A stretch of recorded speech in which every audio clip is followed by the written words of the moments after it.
안녕하세요. 혹시 여러분은 지인 중에 구두쇠 같은 분이 있나요? 있다면 어느 정도인지 궁금하네요. 구두쇠. 제 삶을 통틀어 최악의 구두쇠라고 할 법한 사람을 시어머니로 둔 적이 있었거든요. 다행히도 지금은 끔찍했던 시댁에서 벗어나 정상적인 삶을 살고 있지만 그때는 진짜 어떻게 살아야 하나 하는 생각으로 시간을 보냈었죠. 지나간 옛 인연이긴 하지만 얼마 전에 그 인간들의 근황을 듣고 너무 웃겼네요. 그래서 이렇게 사연글을 쓰게 됐으니 다들 즐거운 마음으로 읽어주셨으면 좋겠어요. 저와 남편은 어디에서나 흔히 볼 수 있는 맞벌이 부부였는데 소개팅으로 만나 친해졌고 결혼까지 하게 된 케이스였어요. 남편도 저도 평범한 회사원이었지만 남편이 저보다 돈을 많이 벌긴 했어요. 그래봐야 100만 원 정도 차이였지만 그 정도 차이도 생활하는 데는 큰 돈이었죠. 남편은 자기 것은 잘 챙기는 사람이었어요. 그런 야가 빠진 모습이 연애 때는 밉살스럽기도 했지만 결혼 후에는 장점이지 않을까 하는 생각을 했더랬죠. 자기 것을 잘 챙긴다는 건 가족들도 그만큼 잘 챙길 거라는 생각이 들었거든요. 그런 생각을 안고 남편과 결혼을 하게 됐죠. 그런데 정작 눈에 거슬리는 것은 남편이 아니라 시모였어요. 시모는 시부가 벌어온 돈을 아껴 쓰고 또 아껴 쓰며 애 둘을 대학까지 보내 번듯하게 키웠다는 자부심을 가진 사람이었어요. 그 때문인지 구두쇠 기질이 있었죠. 예, 너는 살림하는 애가 청소도 제대로 안 하고 이게 다 뭐니? 정말. 네가 일해봤자 얼마 벌지도 못하는데 넌 그냥 집에서 살림만 하면 안 되겠니? 살림도 제대로 못하는 게 집 밖에 나가서 무슨 돈을 벌어? 네, 시모는 이렇게 시도 때도 없이 신혼집에 와서는 청소 검사부터 시작해 영수증 검사, 온갖 집안일에 이르기까지 저희 생활을 검열하곤 했어요. 처음에는 그 모습에 맞춰주고 싶었죠. 그래서 청소도 열심히 하고 시모가 원하는 대로 가계부도 더 꼼꼼하게 썼는데 애가 생기면서부터는 다 놔버렸거든요. 일까지 하면서 그걸 어떻게 완벽하게 하나요? 육아마저도 거의 대부분이 제 몫이었는데요. 영수증 가져와 봐라. 얼씨구, 이건 저번에도 샀던 거 아니니? 돈을 왜 이렇게 빨리 써? 너 진짜 좀 아꼈어. 사실 청소와 영수증 검사 정도는 애교였어요. 가장 심한 폭풍 같은 잔소리가 흘러나온 건 냉장고 검사할 때였거든요. 냉동실에 이 음식들은 언제까지 넣어두기만 할 거야? 내가 여기 넣어둔 날짜 적어 놓으라고 했지? 냉동실에 있는 건 다 잊어버리고 매번 새로 사서 먹고 하면 낭비가 얼마나 되는 거 아니? 아, 어머님, 그게 아니고 그래도 언제 넣었는지 기억하고 있어요. 새로 사기만 하는 게 아니라 곧 먹을 거였고요. 말 대꾸하지 마라. 그리고 반찬은 왜 또 이렇게 많아? 이건 설마 너 반찬도 시켜 먹어? 아휴, 내가 이런 애한테 아들을 맡기다니. 넌 살림을 못하는 거니? 안 하는 거니? 이런 식으로 내 아들이 어렵게 번 돈을 길바닥에 버리고 있었어? 앞으로 돈 쓰는 거 확인받아. 우리 아들 돈 한 푼도 허투루 쓰도록 놔둘 수 없으니까. 알아들었어? 솔직히 좋은 마음이 들 수가 없잖아요. 그리고 저라고 원해서 시모에게 이런 모습 보여주고 싶겠어요? 그 당시 저도 돈을 벌고 있는 직장인이었고 많은 대출금을 안고 있는 남편을 위해서 생활비는 거의 제 돈으로 쓰고 있었거든요. 게다가 애들을 키우면서 어떻게 먹는데 돈을 안 쓰나요? 그것도 아들을 둘이나 키우는데. 정말 화딱지 나는데 며느리 된 도리도 최대한 참았어요. 그런데 결국 폭발하게 된 일은 곧 벌어지고야 말았죠. 그건 바로 연휴 때의 일이었어요. 퐁당퐁당 연휴가 있는 터라 연차를 쓰고 느긋하게 집에서 쉴 생각이었거든요. 그간 일이 너무 많아 야근도 잦았으니까요. 그런데 연휴 전날에 시모에게서 연락이 왔어요. 그래, 내일부터 며칠 쉰다고 들었다. 이참에 나도 가서 좀 쉬다 오고 싶구나. 집에 이부자리 하나 준비해둬라. 그 이야기를 듣는데 앞이 캄캄하더군요. 간신히 얻은 연휴를 이렇게 날릴 수 없다는 생각에 얼른 거절의 말을 생각해냈어요. 내일 어딜 간다고 할까 고민하던 중이었는데 왼수 같은 남편놈이 정신 나갔는지 알겠다고 오시라고 하고는 전화를 뚝 끊어버리더군요. 진짜 머리통을 한 대 치고 싶었네요. 시모 오면 고생하는 건 난데 왜 지가 허락하고 말고인지 자기가 도와줄 것도 아니면서 말이죠. 저는 화가 꼭대기까지 나서 남편에게 따졌죠. 당신 그런 건 나한테 확인하고 말했어야지. 나는 어머님 모실 준비가 안 됐다고. 준비할 게 뭐가 있어? 그냥 있는 그대로 보여드리면 되지. 그냥 쉬러 오신다는 건데 당신이 너무 예민한 거 아니야? 그냥 편하게 모셔. 편하게? 어머님이 8년 동안 우리 집에서 어떻게 행동하셨는지 알면서 하는 소리야? 청소 검사, 영수증 검사, 냉장고 검사. 이거 받느라 고생하는 건 누군데? 그렇다고 당신이 집안일에 그렇게 적극적인 것도 아니잖아. 꼴랑해야 화장실 청소랑 분리수거뿐이면서. 그럼 일하느라 힘든데 내가 그것까지 신경 써야 해? 그럼 난 일 안 하고 놀아? 나도 돈 벌거든? 내 돈으로 생활비 하잖아. 나한테 다 맡겨놓는 주제에 어머님 오시면 이것저것 다 내 탓이고. 이번에는 나도 그냥은 안 넘어가. 안 넘어가면 어쩔 건데? 그냥 좀 편하게 지내자, 응? 하루 이틀 아니잖아. 우리 엄마 저러시는 거. 이제껏 잘해왔으니까 그냥 하던 대로 그냥 넘겨. 아, 잔소리 하시는구나 하고 한 귀로 흘리라고. 남편놈은 자기 편한 대로 짓거리며 그걸 조언이랍시고 하고 있더군요. 자기가 당할 일 아니라고 이렇게 대수롭지 않은 걸 보니 진짜 열받더라고요. 여태 당해온 일이니 이제는 익숙해지지 않았냐며 그냥 넘기라는 말이 더 짜증났죠. 아니, 지 엄마가 진상을 피우면 지가 말려야 하는 거 아닌가요? 왜 나한테 다 맡기려는 생각을 하는지. 언젠가는 남편에게 복수를 하겠다고 생각해왔는데 그게 바로 내일로 다가온 기분이었죠. 저는 만반의 준비를 했어요. 이대로 그냥 넘어갈 생각은 추호도 없었죠. 저 인간이 벙찌는 모습을 구경해야만 이 체한 것 같은 기분이 풀릴 것 같았거든요. 그렇게 다음 날이 되어 시모가 집으로 도착했어요. 아니나 다를까 들어오자마자 시모는 온 집안을 꼼꼼하게 스캔하고 다니더군요. 이건 언제 샀니? 또 아무거나 마구잡이로 산 거야? 대체 너는 돈을 왜 이렇게 함부로 쓰는 거냐? 이것도 저번에 왔을 때는 없던 건데? 이런 거 쓰지도 않으면서 왜 샀어?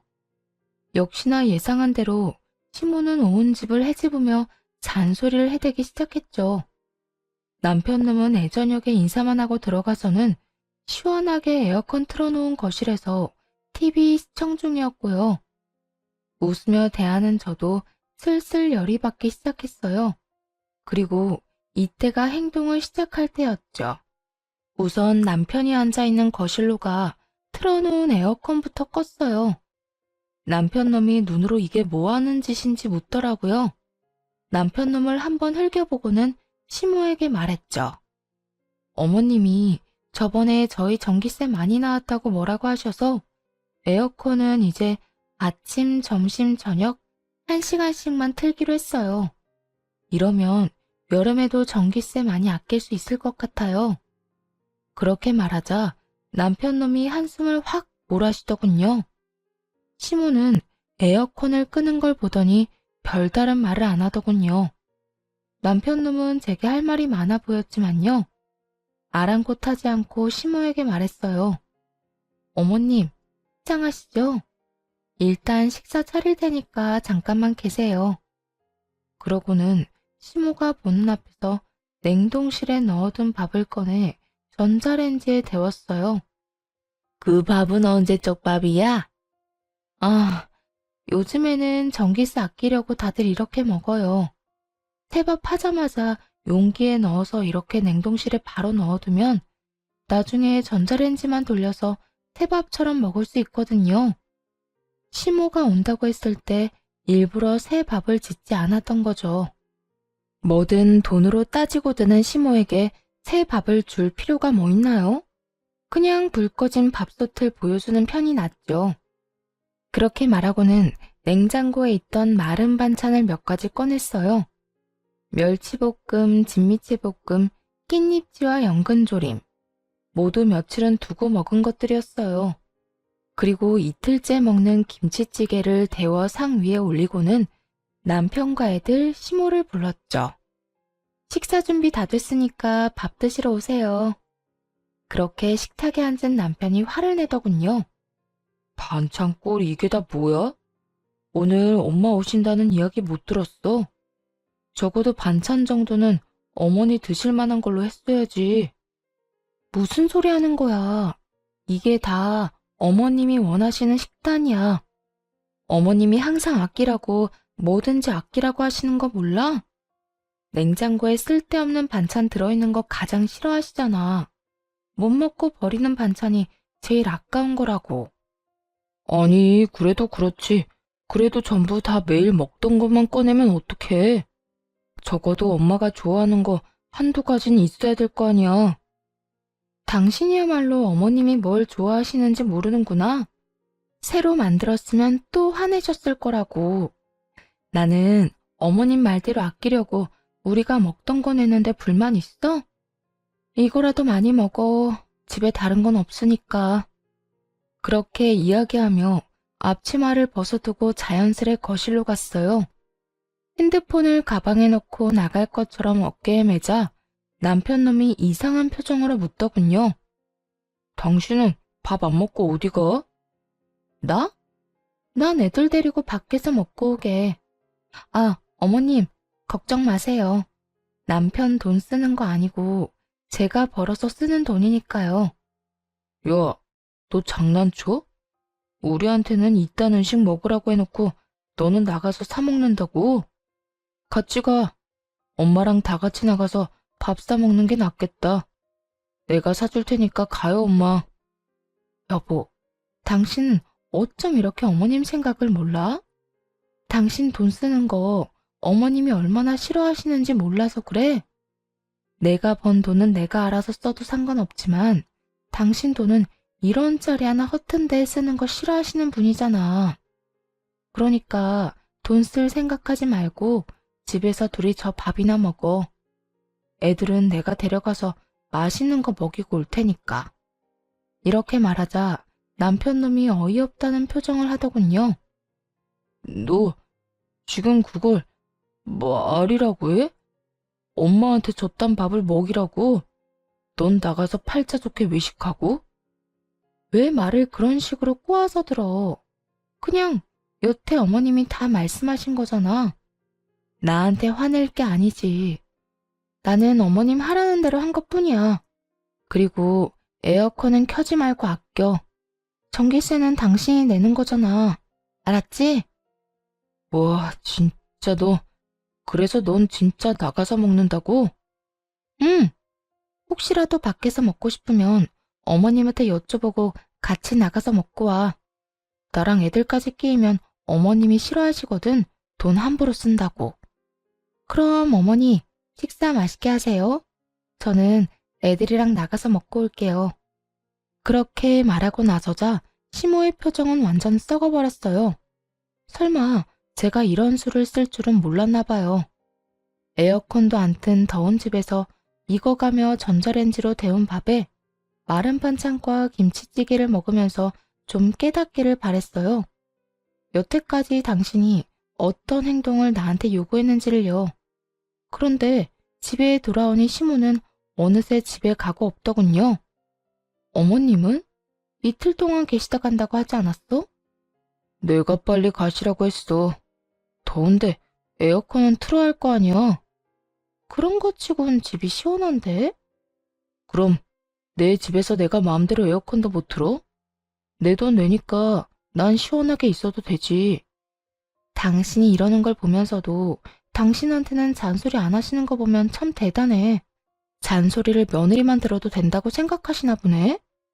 빈정거리는 제 말에 남편놈은 대답을 안 하더군요. 이번 일로 남편도 시모도 충격을 받은 게 틀림없어 보였어요.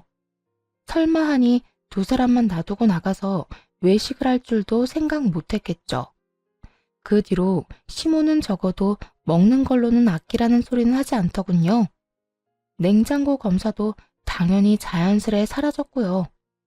아무래도 남편이 시모에게 한마디 한 모양이었어요. 그게 아니면 시모가 이렇게 조용해질 리가 없었으니까요. 그렇게 시모와의 싸움에서 한 가지는 얻을 수 있었네요. 앞으로도 시모와 치열하게 싸울 것을 각오하고 있었는데 충격으로 다가왔던 일은 시모가 아니라 의외로 남편이었어요. 그때가 어버이날이었거든요.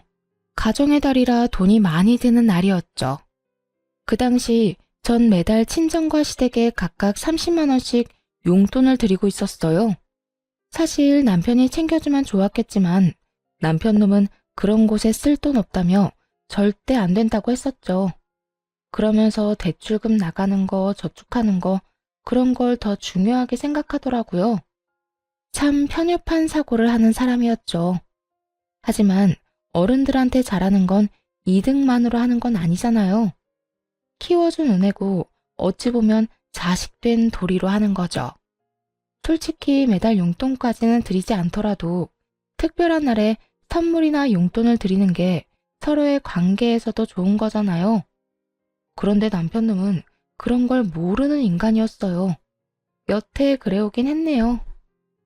경조사 비용도 자기가 딱 받은 만큼만 그 이상도 그 이하도 하지 않았죠. 그리고 누군가에게 무언가를 받지 않으면 절대 자기가 먼저 누군가에게 주는 법이 없었어요. 정말 작은 것 하나라도 말이죠. 그런 사람이라는 걸 알고 있었고 그랬기에 혼자서 시댁과 친정을 챙겨왔고요. 버는 돈도 있으니 굳이 그런 걸로 실랑이 하고 싶지 않았거든요. 남편이 그런 걸로 돈을 안 쓰는 대신 그래도 자기 월급은 잘 저축하고 있었으니까요. 그런데 저희 아버지 칠순에 남편이 보인 행동에 정말 기가 막혔습니다. 당신, 우리 아버지 칠순은 어떻게 할 거야? 용돈? 아니면 선물? 어? 칠순 때? 난 그냥 가서 밥만 먹고 오려고 했는데. 뭐? 아니, 장인어른 칠순에 아무것도 준비 안 하는 사이가 어딨어. 내가 대체 뭘 해줘야 하는데? 내가 장인어른한테 받은 게 있긴 해? 돈 받은 것도 없고 처가에서 우리한테 해준 것도 없는데 내가 뭘 신경 써줘야 하는데? 이 못된 버릇과 생각이 이런 식으로 이렇게 튀어나올 줄 몰랐어요. 우와, 진짜 저 조동아리를 확 쥐어 틀고 싶더군요. 최대한 마음을 진정시키고 물었죠. 당신, 그럼 얼마 전에 한의원 가서 받아온 약은 뭐야? 그거? 내가 요새 몸이 안 좋더라고. 그래서 내가 먹을 약 좀 지어왔지. 얼마나 하는데? 뭐 이것저것 몸에 좋은 거 넣으니 한 60만 원 나왔는데 나중에 저만큼 한 번 더 먹으라고 하더라고. 요새 내가 귀가 많이 허해서 힘들다고. 그래서 알겠다고 하고 나왔어. 이 소리를 들으면서 기가 막혀 쓰러질 뻔했어요. 솔직하게 말해서 그 한약이 친정아버지 칠순 때 드릴 선물이라고 생각했거든요. 남편이 약 상자를 뜯지도 않았고 샘플 같은 걸로 받아온 약만 먹길래 당연히 선물용이라 뜯지 않은 건 줄 알았는데 그게 아니었더라고요. 그저 샘플을 먼저 먹고 새 걸 먹을 생각이었던 거죠. 너무 열받아서 남편에게 한마디 했어요. 네 몸에 몇십만 원 쓰는 건 안 아깝고 장인어른한테 돈 쓰는 건 아까워? 아깝다기보다 왜 그래야 하냐는 거지. 그럼 네 돈으로 용돈 드리면 되잖아. 아니, 이제껏 다 네 돈으로 했으면서 왜 갑자기 이러는 건데? 칠순이 뭐라고? 그냥 70살 생일 아니야. 그럼 그냥 생일 지내는 것처럼 지내면 되지. 야, 꼭 그렇게 네 돈 내 돈 구분해야 해? 내가 왜 너희 부모님한테 매달 용돈을 드리는데? 그게 며느리 된 도리라고 생각하기 때문이야. 아버님 은퇴하시고 연금만 받아서 생활하시기 힘드실까 봐. 그래, 잘했어. 누가 그러래? 네가 원해서 한 거면서 생색이라도 내겠다는 거야, 뭐야? 뭐? 생색? 내가 언제 한번 그런 거 티낸 적 있었어? 그게 그냥 도리라고 생각했다고. 넌 최소한의 사위된 도리도 안 하면서 뭐라고? 그냥 생일처럼 지내? 칠순을 왜 크게 하는지 몰라? 오래 살았다는 거, 앞으로 더 오래 살기를 바라는 마음. 그런 거 기원하면서 크게 하는 거잖아, 이 싸가지 없는 놈아. 싸가지? 그래, 나 싸가지 없다. 내가 돈 벌어서 내 돈 내가 알아서 쓰겠다는데 네가 무슨 상관이야? 넌 내 돈에 관여하지 말고 네 돈만 신경 써. 웃기지도 않네. 야, 너희 아버지가 나한테 해준 게 뭐 있다고? 그럼 니네 부모님은 나한테 해준 게 뭐 있다고? 나는 뭐가 좋아서 너희 부모님한테 매달 용돈을 드리는데? 이런 식으로 끌고 가겠다고? 어? 우리들 일은 우리끼리 선에서 해결해. 부모 끌어들이지 말고. 우리 부모님 가지고 걸고 넘어진 게 너야, 이 나쁜 놈아. 이런 식으로 끌고 가겠다고? 우리들 일은 우리끼리 선에서 해결해. 부모 끌어들이지 말고. 우리 부모님 가지고 걸고 넘어진 게 너야, 이 나쁜 놈아. 됐어.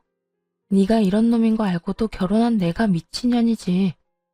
앞으로 더 이상 서로 이런 거 신경 쓰지 말자. 그럼 됐지? 결국 이렇게 마무리되고 말았네요.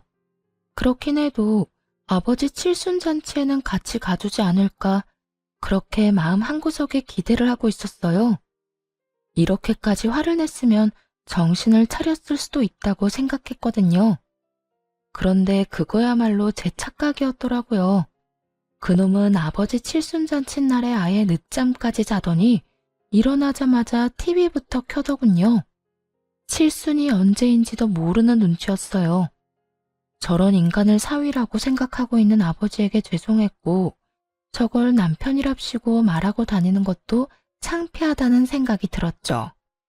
결국 아버지 칠순에는 저와 아이들만 다녀왔고 이때 열을 엄청 받았고요.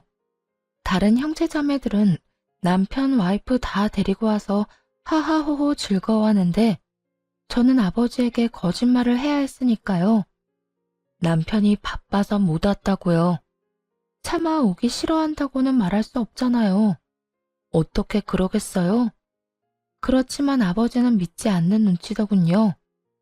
만약 칠순잔치를 하는 걸 알고 있다면 적어도 아버지에게 전화라도 해서 못 가서 죄송하다고, 칠순 축하드린다고 그렇게 이야기라도 했을 테니까요. 그런 전화도 없는 걸 보고서는 이미 알아챈 것 같더라고요. 저와 남편 사이가 삐걱거린다는 걸요. 아버지는 마지막까지 이렇게 말씀하셨어요. 괜찮다고, 살다 보면 그런 서운한 일도 생긴다고요. 하지만 그 위로는 전혀 마음에 와닿지 않았네요. 기가 막힌 타이밍에 시모에게서 환장할 만한 전화가 왔거든요. 그래, 너 어디냐? 내가 너한테 할 말이 있어 전화했다. 매달 나한테 주는 용돈 너무 적은 것 같아서 말이다. 너희가 낭비 안 하고 아끼면 나한테 줄 용돈 20만 원 정도는 더 늘려줄 수 있을 것 같은데. 네? 어머니, 갑자기 그게 무슨 말씀이세요? 부족하게 드린다고는 생각하지 않았는데요. 부족하지 않기는. 내가 들어보니 다들 부모한테 용돈 그만큼 주고받는다고 하더라. 너희도 참고해서 다음 달부터는 용돈 좀 늘려서 보내라. 어디 가서 이야기하기가 부끄러워서. 넌 남편 돈 이상한 데 쓰지 말고 효도하는 데나 써. 알았지? 그러지 않아도 열받은 상황에 기름을 붓는 통화였죠. 그 전화를 끊고 실성한 것처럼 웃음만 나더라고요. 그거 아세요? 너무 화가 나면 오히려 웃음만 난다는 거. 지 자식은 자기 돈 아깝다고 장인 칠순에 아무것도 준비도 안 하고 아예 축하연에 갈 생각도 없어서 가지도 않았는데 시모라는 인간은 마치 맡겨놓은 것처럼 용돈이나 더 올려달라고 하질 않나. 참 어이가 없었네요. 그래서 남편놈이 하는 그 싸가지 없고 쪼잔한 행동 그대로 하기로 했죠. 다음 달 용돈? 아니, 이번 달 용돈부터 아예 안 보냈어요. 시모에 대한 반항이기도 했지만 장인 칠순잔치에 가지도 않고 선물도 준비 안 하는 남편놈에 대한 반항이기도 했어요. 그리고 정말로 끝을 생각하고 한 행동이기도 했죠. 이혼 말이에요. 용돈을 보내야 할 때가 지나도 돈을 보내지 않자 바로 그 다음날 아침부터 시모가 전화를 해대더군요. 얘, 너 용돈은 왜 안 주니? 설마 내가 용돈 올려달라고 했다고 이러는 거야? 아니요, 그거 아니에요. 앞으로는 남편에게 용돈 받으세요. 여태 며느리 도리한다고 제 월급에서 용돈 드렸거든요. 시댁 친정 두 집안에 각각 30만 원씩요. 그런데 얼마 전에 친정아버지 칠순잔치였는데 남편이 그러더라고요. 친정아버지가 저한테 해준 게 없어서 칠순도 챙길 필요 없다고요. 그러면서 앞으로 자기 부모님 각자 챙기자고 했고 그렇게 하기로 했어요. 뭐야? 지금 아들이랑 둘이 있었던 일로 나한테 화풀이 하는 거니? 화풀이가 아니라요. 저도 어머님한테 결혼하면서 따로 받은 게 없고 있더라도 여태 10년간 30만 원씩 용돈 드렸으니 그걸로 충분하다고 생각해요. 그러니 앞으로는 제 월급으로 어머님 용돈 드릴 생각이 없어요. 남편한테 이야기 한번 해보세요. 어머님한테 받은 게 많으면 알아서 챙겨주지 않겠어요? 아니, 내 용돈을 네 월급에서 줬다는 건 또 무슨 소리니? 네가 우리 아들 월급 관리하는 거 아니야? 시모가 놀라더군요. 자기가 그랬던 것처럼 저도 남편의 월급을 다 받아서 그 돈을 쓰고 있다고 생각한 모양이더라고요. 그러니 그런 식으로 사람을 잡듯이 검사를 했겠죠. 이참에 그 오해부터 풀기로 했어요. 남편 월급은 남편이 관리해요. 생활비의 각종 경조사비 그리고 부모님들 용돈까지 다 제 월급이었거든요. 근데 이번 일로 각자 하기로 했으니까 어머님 용돈도 남편에게 받으시는 게 맞는 거죠. 나는 여태 네가 우리 아들 돈 관리하는 줄 알았지. 그럼 알았다. 내가 나중에 아들한테 직접 말하마. 하지만 남편이 시모에게 할 말을 잘 알고 있었어요. 저 인간은 부모에게도 똑같이 싸가지 없는 놈이었거든요. 그렇게 전화를 끊고 저는 남편을 깨워 말했어요. 할 말 있어. 일어나봐. 무슨 할 말? 나는 할 말 없어. 나중에 해. 피곤해 죽겠는데. 우리 이혼해. 나 당신이랑 더는 같이 못 살겠으니까. 뭐? 이혼? 너 미쳤어? 나 안 미쳤어. 이혼해. 너 우리 아버지 칠순잔치 때도 안 왔지? 그래서 이혼하자는 거야. 넌 우리 부모님을 부모님으로 생각조차 안 하니까. 그런 내가 너한테 와이프이긴 해? 아, 그런 거면 말을 하지. 말을 했으면 나도 갔을 거 아니야. 거짓말하지 마. 내가 한 달 전부터 아버지 칠순잔치가 언제인지 귀에 박히도록 말했거든? 그런데 넌 그날에도 느긋하게 늦잠 자고 일어나서 TV 보더라. 적어도 네가 장인어른 생일날에 신경을 썼다면 그런 짓은 안 했겠지. 그럼 당일날 이야기해줬으면 되잖아. 나는 진짜 잊어버리고 있었다고. 웃기지 마. 그냥 무시하고 싶었던 거겠지. 우리 아버지가 너한테 해준 게 없어서 너도 뭔가를 할 필요가 없다며. 너한테 해준 거 없는 인간은 전혀 중요한 사람이 아니라는 거잖아.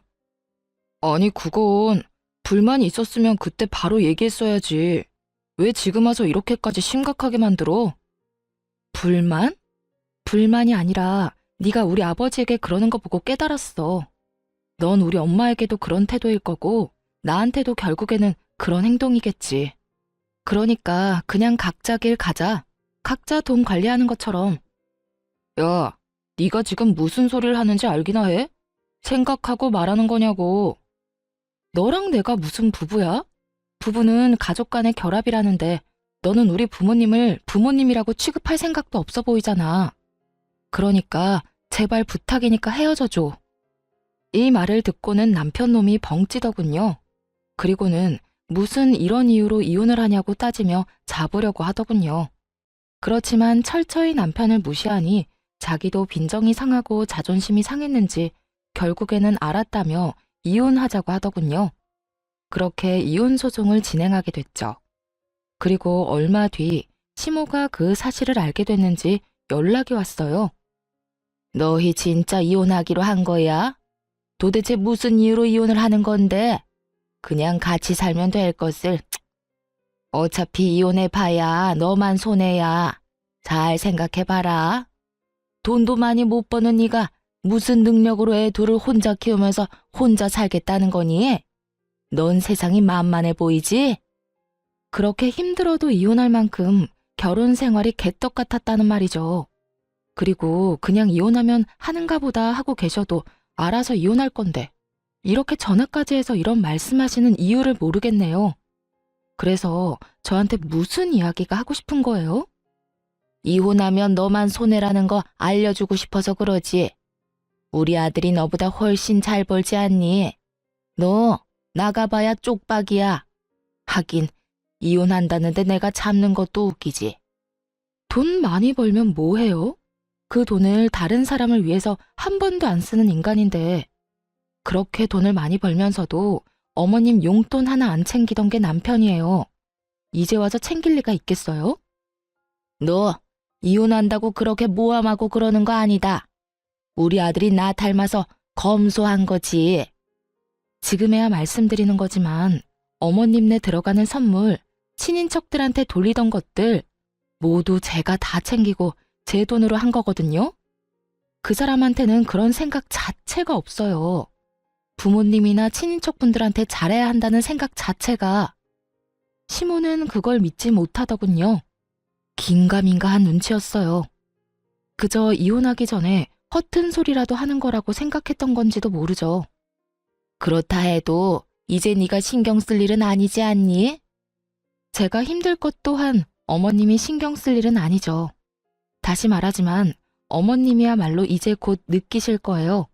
그 인간이 얼마나 자기중심적인지, 자기만 생각하는지, 가족이라도 돈 관계가 없다면 얼마나 무심할 수 있는지도. 그때 가서 후회하지나 마세요. 저는 할 만큼 다 하고 이혼하는 거니까 이제 저한테도 관심도 좀 끄시고요. 결국 대화는 그렇게 끝이 났고 시모와는 그렇게 전화를 끊었어요. 남편과의 이혼은 그리 쉬운 과정은 아니었어요. 남편 놈이 저한테 한 푼도 안 주려고 했거든요. 그저 자기를 괴롭히려고 이혼을 요구했다고만 생각하더군요. 마치 보여주기 식으로 말이죠. 누가 이혼을 보여주기 식으로 하나요? 진짜로 할 거니까 하는 거지. 멍청하게도 그걸 모르더라고요. 난 당신한테 한 푼도 안 줄 거야. 당신 나 괴롭히려고 그러는 거지? 내가 이 돈을 어떻게 벌었는데. 이 집에 대한 재산 분할을 요구하는 거라면 난 절대 줄 생각 없어. 당신이 이 집 살 때 해준 게 뭐가 있는데? 내가 원금의 절반 내고 절반은 대출해서 그것마저도 내가 갚고 있잖아. 정말이지 대단한 인간이었어요. 집 살 때 원금에 돈 안 보탰다고 재산 분할을 안 해주겠다는 인간을 보니 한숨만 절로 나오더군요. 결혼 기간이 자그마치 10년이 넘는데 그럼 그 기간 동안 전 놀고 있었나요? 계속 일하면서 집 유지하는 데 도움을 줬는데 넌 집만 사면 다라고 생각해? 그 집 유지 보수는 내가 했어. 보일러 고장나면 내가 내 돈으로 고쳤지. 그리고 청소도 내가 거의 다 했고 너한테 지분이 있다면 화장실 정도겠지. 뭐? 화장실? 지금 그게 무슨 말이야? 너가 청소한 게 고작 거기뿐이니까. 그런데 집에서 밥 처먹고 자고 쉰 건 생각 안 나? 다 내가 해준 거야. 네가 깨끗한 옷 입고 다닐 수 있었던 것도 다 내가 그 옷 빨아주고 생필품 사뒀으니까 가능한 거지. 아니, 그게 지금 왜 나와? 그게 집이랑 무슨 상관이라고. 집 샀다고 그 집이 다 네 거냐고. 당연히 기여분이 있는 거지. 나는 생활비 내 돈으로 다 썼으니 내가 쓴 것만큼은 돌려받을 생각이야. 우와, 그게 어떻게 기여분이야? 생활비는 나만 썼어? 너도 같이 썼잖아. 어쨌든 나는 당신한테 한 푼도 안 줄 거야. 법대로 해. 나는 거리낄 것 없어. 그리고 당신이나 어머님이 나를 얼마나 괴롭혔는지 이미 내가 증거는 다 가지고 있거든? 그리고 그거 말고도 집에 생활비 한 푼 안 가져다 준 거, 시모의 돈 없는 간섭, 특히 영수증, 냉장고 검사한 거, 그런 거 싹 다 증거로 내서 위자료까지 받아낼 거야. 결국 법대로 저는 위자료를 받게 됐어요.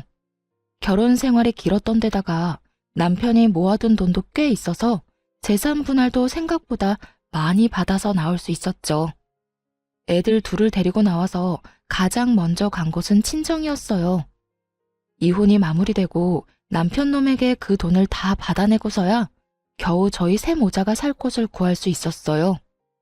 어차피 그때도 제 돈으로 생활비를 썼으니 더 어려울 것도 없었어요.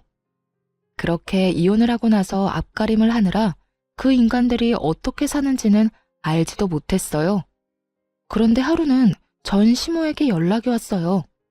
처음에는 연락을 무시했는데 그 뒤로도 끊임없이 연락이 오는 바람에 대체 무슨 일로 사람을 이렇게 괴롭히나 싶어 전화를 받았죠. 그런데 전 시모가 대뜸 그런 말을 하는 거예요. 너 우리 아들 반품한 거 난 안 받을 거야. 다시 데리고 가서 살아. 너랑 있으면서 애가 완전 변했다고. 말이 되는 소리를 하세요. 10년 있었다고 변한 거 아니거든요.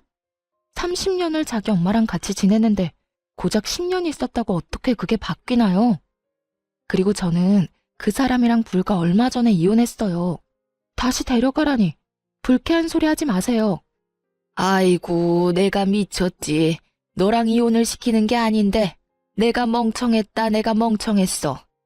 그놈이 뭘 잘못 처먹었는지 나한테는 용돈을 안 준댄다. 그건 이미 제가 말했잖아요. 그 인간 자기 엄마한테 돈 줄 위인 아니라고요. 아무리 그래도 그렇지 지가 어떻게 나한테 그딴 소리를 해? 내가 용돈 좀 달라고 했더니 돈 맡겨놨냐고. 엄마가 나한테 해준 게 뭐 있는데 돈 바라냐고. 그런 악담을 이애미한테 하는 게 아니겠니? 그걸 왜 나한테 한탄하는 거예요? 그때도 분명히 말씀드렸어요. 내가 저를 위해서 얼마나 애를 썼는데 지 돈 한 푼이라도 아껴주려고 독립한다는 애 붙잡아서 집에서 따뜻한 밥 해먹이며 깨끗한 잠자리 만들어줬더니 이놈이 그 은혜를 원수로 갚아? 내가 한 수고가 돈으로 환산할 수 있는 게 아닌데도 이놈은 돈 이야기뿐이야. 전 시모는 용돈을 몇 달간 받지 못해 똥줄이 타는 모양이었어요. 그러니 이혼한 전 며느리에게 전화해서 지 아들을 다시 데려가라는 어이없는 헛소리를 하는 거겠죠. 게다가 그놈이 나한테 뭐라고 했는지 알기는 하니?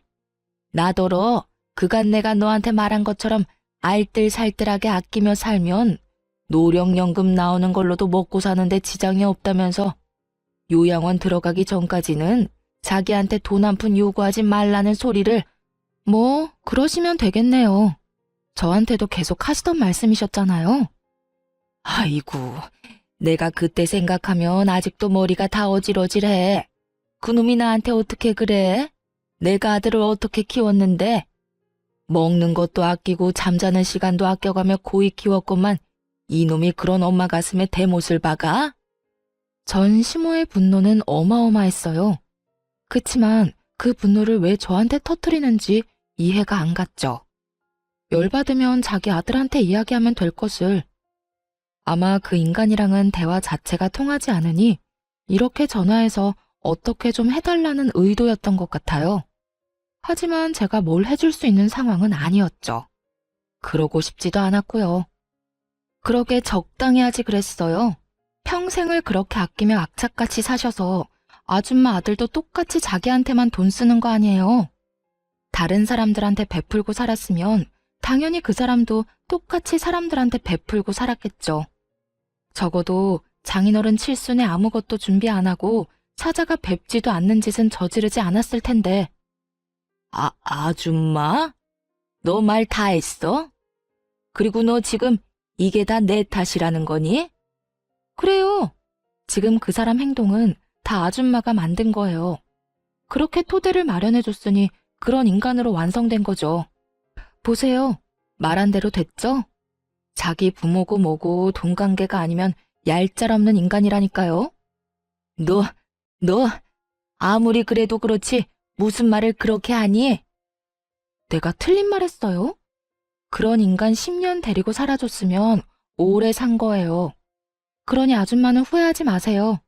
그런 인간으로 만든 거 다 아줌마 작품이니까. 이 말에 전시모는 가슴을 두드리는지 전화기 너머로 두드리는 소리가 들리더군요. 내가 이 꼴을 보려고 그렇게 산 것이 아닌데 어째서 이런 일이 생긴 건지. 에휴, 내가 잘못이지, 내가 잘못이야. 적어도 너희 이혼할 때라도 막았으면 시어머니 대접은 받고 살았을 것을. 이제 와서 그렇게 후회한다고 해서 해결되는 건 없었죠. 그렇게 전시모의 전화를 끊은 뒤로 전 남편 전시모와는 연락한 적이 따로 없었네요. 그런데 의도치 않아도 들리는 소문은 어쩔 수 없더라고요. 10년간 지내며 같이 알고 지낸 사람도 많으니까요. 지인들 말에 의하면 투자와 코인을 한다고 난리쳤던 적이 있었나 보더라고요. 이혼 후 1년 정도 뒤에요. 주식이라고는 알지도 못하는 인간이었는데 역시 생각대로 쪽박을 찾는지 집까지 팔아먹었다고 하더군요. 그렇게 집도 없이 시댁에 얹혀 살던 전 남편놈은 그 이후 몇 개월 뒤에 재혼을 했다고 하더군요. 전 남편이 아무것도 없으니 재혼한 여자 쪽에서 집이며 혼수를 다 해왔다고요. 그 소식을 들었을 때만 해도 재수 없는 놈이 운은 좋네 하고 생각했죠. 어디서 돈 많은 여자나 물었나 싶었어요. 저야 애들 키우며 힘들게 사니 그놈이 어떻게 사는지 더 이상 알고 싶지도 않았어요. 저는 이렇게 힘든데 그놈은 편하게 살면 그것만큼 열받는 일이 어딨겠어요. 그러다가 전 남편이 어떻게 사는지 확실하게 알게 될 일이 있었죠. 전 남편이 재혼하고 몇 달 뒤에 사석에서 만난 적이 있었거든요. 수십 명이 모이는 친목 모임이었고 저는 혼자서 몇 년째 참석하는 스포츠 모임이기도 했어요. 그런데 전 남편이 올 줄은 상상도 못했죠. 그 전 남편과 재혼한 여자가 그 모임에 나오기 시작했거든요. 그리고 세 번째 방문에 자기 남편과 함께 방문하게 된 거죠. 솔직히 기분이 좋지 않아서 일찍 자리를 뜨려고 했거든요. 그런데 그 여자가 취하면서 자기 시댁에 관한 이야기를 하는데 너무 웃겨서 자리를 뜰 수가 없었네요. 다들 아시죠? 남편이 경제관념이 없으면 와이프만 고생한다는 거. 저도 그것 때문에 얼마나 힘들었게요. 이 인간이 경제관념이 꽝이에요. 지가 번 돈은 지 거, 와이프 돈은 와이프 돈, 이 생각을 하고 있더라고요. 그런데 주식이며 코인으로 전 재산을 날린 인간이 자기 돈이라는 주장을 할 수가 있나요? 돈을 날려놓고서도 그런 생각을 가지고 있단 말이에요? 제 말이요. 친정에서 마련해준 집에서 살고 있는 인간한테 자기 돈이라는 게 있냐고요. 그래서 제가 남편 월급 통장이며 카드 싹 다 가져왔죠. 다 제 손에 있어요. 이 인간한테는 못 맡겨요. 돈을 웃기게 쓰거든요. 웃기다니요? 아직도 투자하는 거예요? 네. 그렇게 읽고서도 되지도 않는 주식한다고 난리치고 불행인지 다행인지 첫 번째 결혼에서는 그런 사고는 안 친 모양인데 왜 저 만나기 직전에 그딴 사고를 쳤는지. 으이구. 이 인간아, 들려? 앞으로는 사고 그만 쳐. 어머, 남편분 진짜로 그랬어요? 세상 무서운 줄 모르시네. 요즘 주식이랑 코인이 얼마나 무서운데요. 그거 전문가들도 힘들어하는데 용감하기만 하셨구나. 옆에서 듣던 이들이 맞장구 치며 아주 좋아 죽더군요. 어딜 가나 있잖아요. 다른 사람 불행에 행복해하는 사람들. 물론 저도 다른 의미로 그런 사람에 속했죠. 전 남편의 불행에 행복한 전처.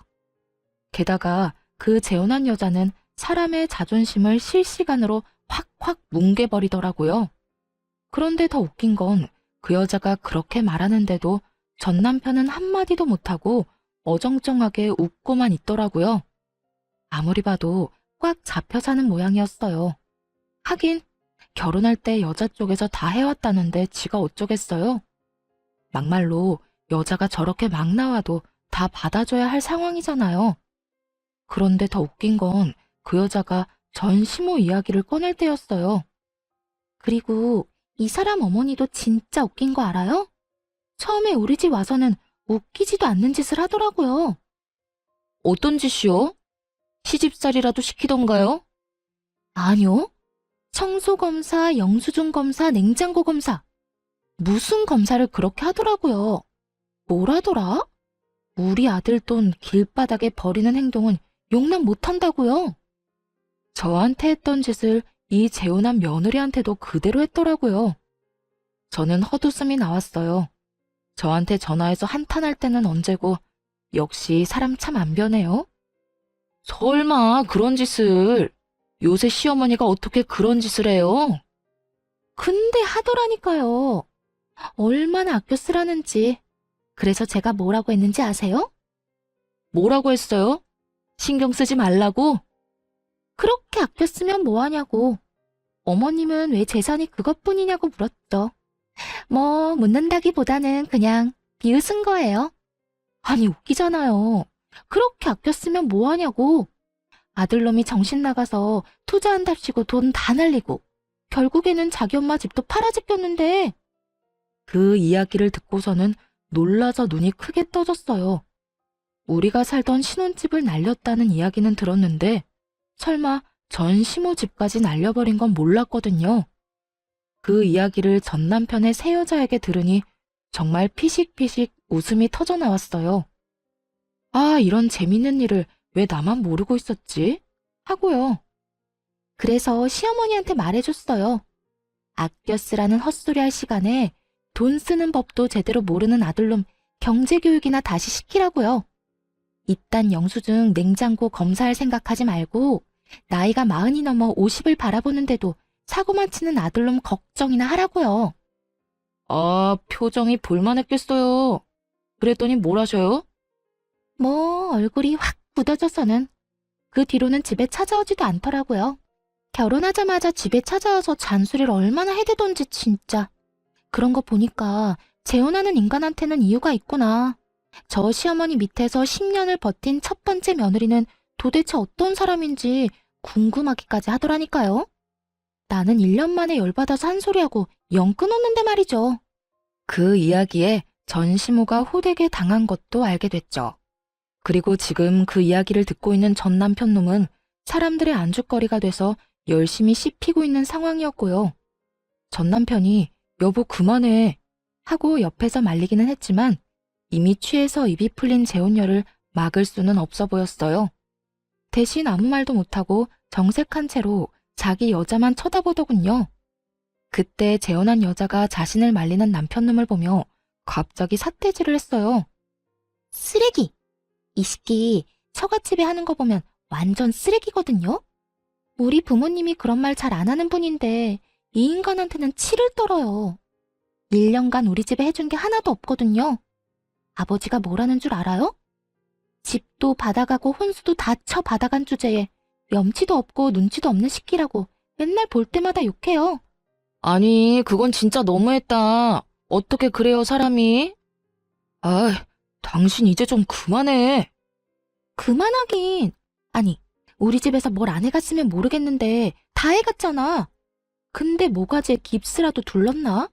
목 뻣뻣하게 쳐들고 어른들한테 인사도 제대로 못하고 처갓집에 갈 때는 뭐 하나 들고 가는 법도 없이 빈손으로 살랑살랑 가서는 밥이나 축 내고 돌아오니 내가 이런 이야기를 안 하고 배기겠냐고. 이제는 자기 이야기가 나온다 싶으니 남편놈 얼굴이 벌개져서는 자기 마누라 데리고 쫓기듯 도망 나가버리더군요. 부끄럽다는 걸 아는 놈이 그런 짓을 왜 했나 몰라요. 그치만 속이 시원하더라고요. 전 남편이 결혼해서 잘 살고 있는 줄 알았는데 사실은 버는 족족 재혼한 여자한테 다 뺏기고 들들 볶이면서도 아무 말 못하고 사는 처지인 걸 보니 웃겼어요. 게다가 전 시모가 새 며느리한테도 아껴 쓰라며 잔소리를 해대다가 오히려 된통 얻어맞은 것도 웃겼죠. 둘 다 저랑 살 때가 좋았을 거예요. 저는 그때 아무 말도 안 하고 다 받아줬잖아요. 진짜 용서하지 못하겠다 싶을 때까지는 다 받아줬었는데 결국 재혼한 여자한테는 모든 주도권을 뺏기고 떵떵거리며 살지도 못하게 됐으니 그 모임 이후로 정말 체증이 다 내려가는 기분이었어요. 제가 받았던 분노를 고스란히 다른 사람들 앞에서 적나라하게 풀어서 전 남편 놈을 욕해준 그 재혼한 여자에게 박수라도 보내고 싶은 기분이었죠. 네 돈 내 돈 가리며 살자던 남편 놈이 그 여자에게 주머니 꽉 잡혀 지내는 걸 보며 이제라도 인간이 되겠구나 싶었죠. 오죽했으면 저희 친정아버지도 그 인간 임자 제대로 만났다고 하셨겠어요. 그런 기센 여자 아니면 저런 놈은 인간 못 만든다고 할 정도였으니까요. 하긴 폭탄이 제 손에 있을 때 무섭지 남의 손에 있으면 그다지 무섭지는 않잖아요. 그런 기분이더라고요. 그 뒤로는 그 인간이 어떻게 지내는지는 듣지 못했네요. 그 모임에도 더 이상 같이 나오지 않더라고요. 하긴 술에 취해서 그런 짓을 했는데 어떻게 또 나올 수 있겠어요? 재미있는 이야기는 한 번 들은 걸로 만족해야 했어요. 하지만 이 모임에서 그때 들은 이야기를 잊을 수가 없네요. 진짜 웃다가 넘어갈 뻔한 이들의 근황 이야기를 듣고 여러분에게도 들려주고 싶어서 참지 못하고 사연글을 썼는데 다들 재미있게 보셨는지 모르겠어요. 그럼 모두들 즐겁고 행복한 하루 보내세요.